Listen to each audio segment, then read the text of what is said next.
So there is a movie that's coming out. Kirsten Dunst is apparently the big name of it, and she's a photographer or something like that during the American Civil War, and at some point traverses some, like, I guess goes to Washington D.C., where the forces of California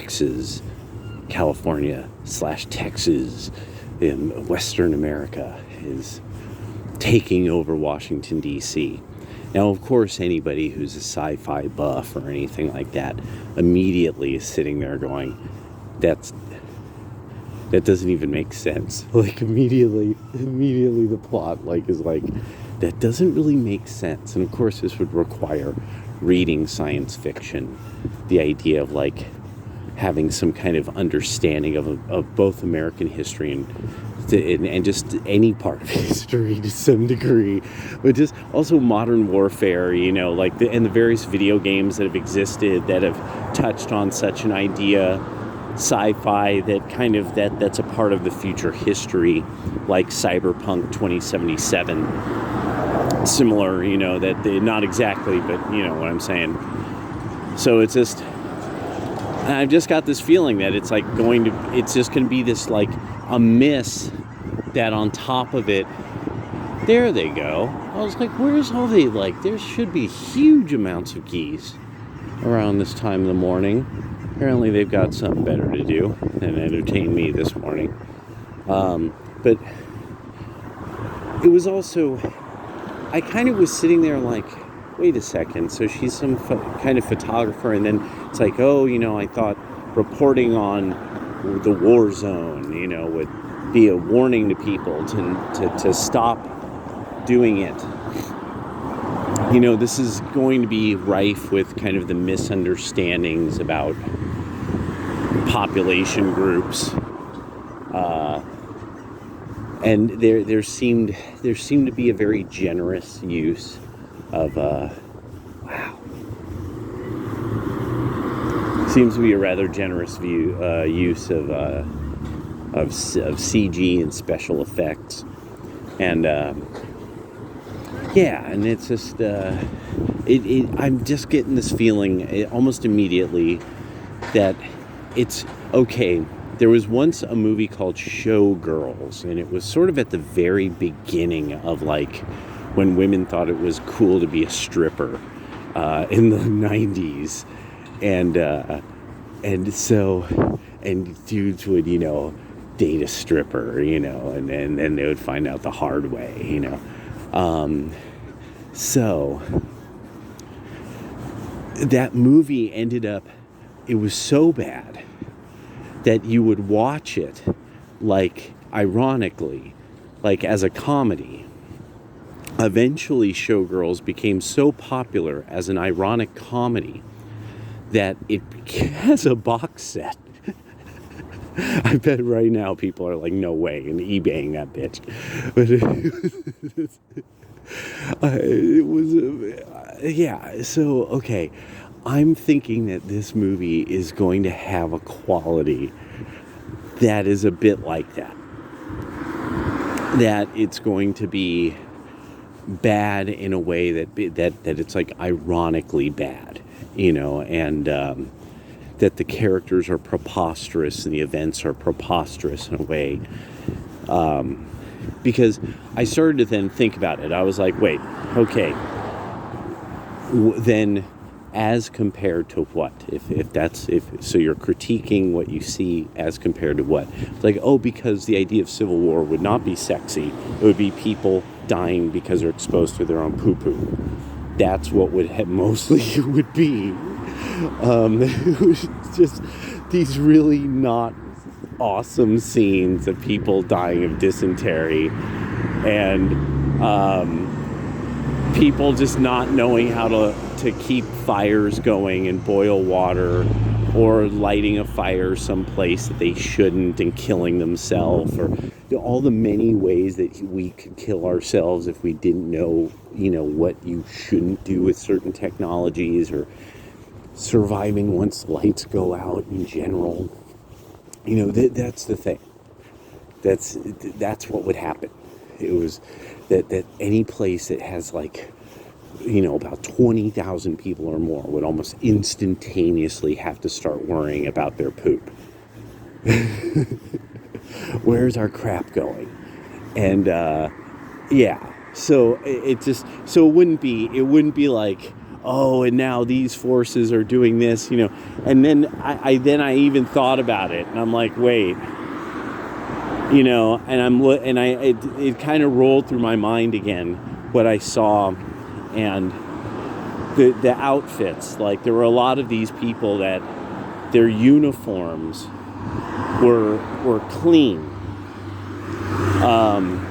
Their uniforms in the trailer fit on them, and so it's not that you would have an odd variety of clothes that you would have to put on. So of course there's people who are like, yeah, like in the Division, this and that and the other. I know there's some games along these lines, and that's why. And then I'm sitting there going, why didn't they just make another version of the Division as a movie?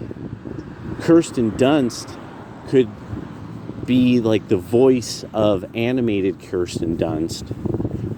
So then she would be a character that would have a campaign in, the next part of like you come up with not a module. See, I was thinking of Dungeons and Dragons earlier. A DLC. There we go. That a DLC with Kirsten Dunst as the character, and that it's a part of it, and you're with this journalist, and there's all this adventure you go on. And there's all these other characters, and and it could even be different characters. It could be like it's one of her past ones, times that she's ventured around taking pictures to warn people, stop the Civil War, say no to Civil War, say peace. And that there's a lot that could be done, but you could tell, like, more and more there's this weird detachment from the true nerds, the people who actually know sci-fi and they understand this genre of fantasy and stuff. And it's just more and more, the separation is getting amazing. Once a lot of people, because you really understand the video game part of it, a lot of people like the games, like not Lies of P. It's one of the more recent ones. It's just like came out for beta. Tyrannicon was playing it. It's similar to Scrolls and Elden Ring, and I just keep forgetting it now. But everyone's been playing this. But a lot of, and that now, of course, there's a bit too much of the Scrolls kind of thing in there. But this was something that was hitting me, that I was like, again, not understanding the potential for fantasy and all of this stuff. So one of the things is like, I thought, okay, so you don't like, the School of Magic from Hogwarts, this idea that you would have somebody who, like, say, comes from something like that in the story, and that's where you start, and this is where you start in Eve. You start at fundamentally the kind of, local training center. It has all the local missions in the area, so you could learn how to do all these things. The idea that there's not a Dungeons and Dragons Eve Online, and that they've totally lost the opportunity to do something like that, because now they've so poisoned no one would want to work for Wizards of the Coast on such a project. They would rather try to find some other fantasy game that's similar to Dungeons and Dragons, and then use that. I mean, like, and come up with their own thing, or really try to cultivate something without Dungeons and Dragons being involved. I mean, like, the Wizards of the Coast is just caved in a platinum mine. This is amazing now how the Wokies have universally caved in everything. I mean, even to the point of intellectual properties now. Like they've been messing them up so bad for so long that you now have like just ideas that people are like, oh, that shit is lame. More and more Star Wars is becoming just kind of this like lame discount sci-fi series, and none of the characters really have the kind of depth that we would think of with the original bunch. They just don't, yeah.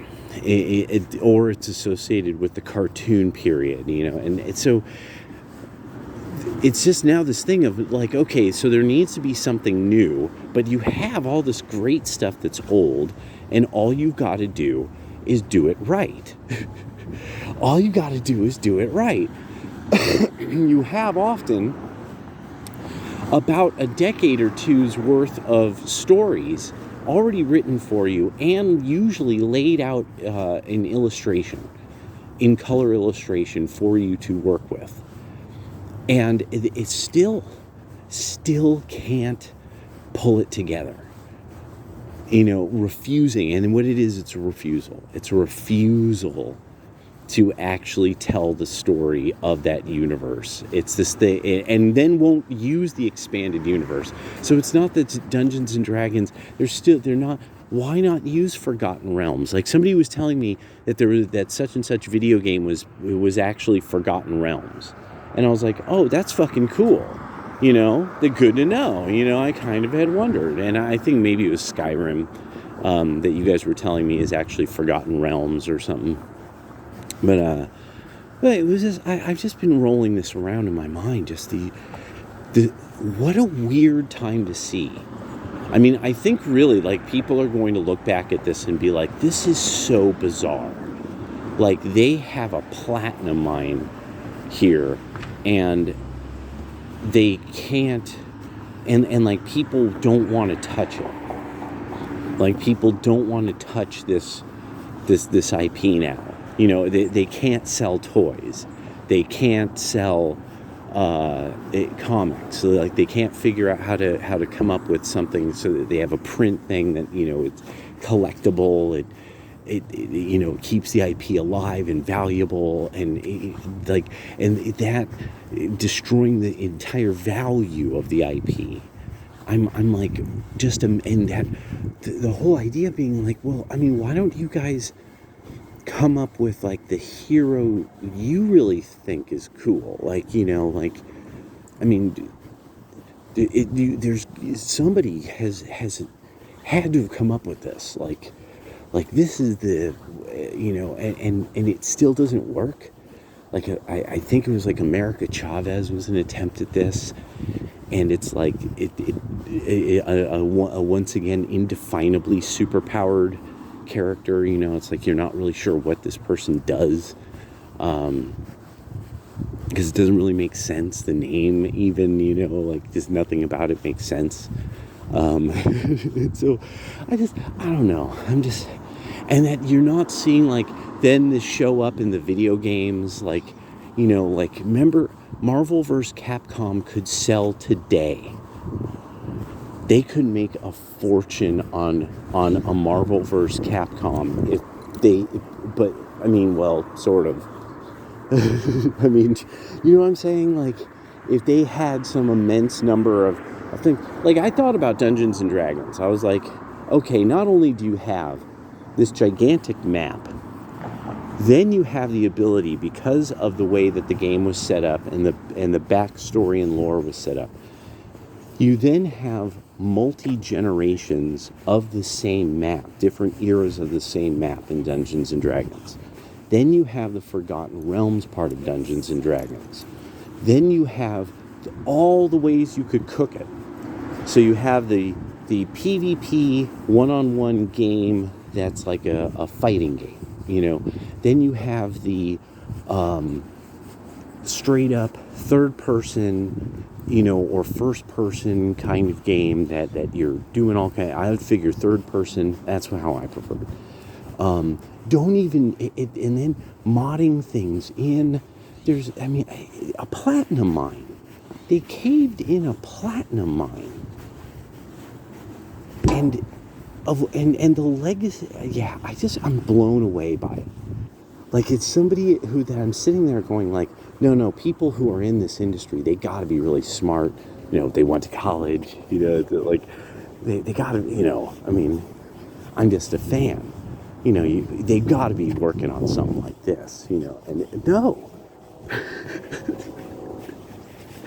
No, and then they have to fire everybody because of how poorly they marketed a product that they ruined by making everybody gay in it. And I'm just like, holy shit. You have to fire everybody now? Like, what the, how? People spent a fortune on 10 figurines about this. Like, are you kidding me? Like, yeah. Yeah. Honk honk clown world.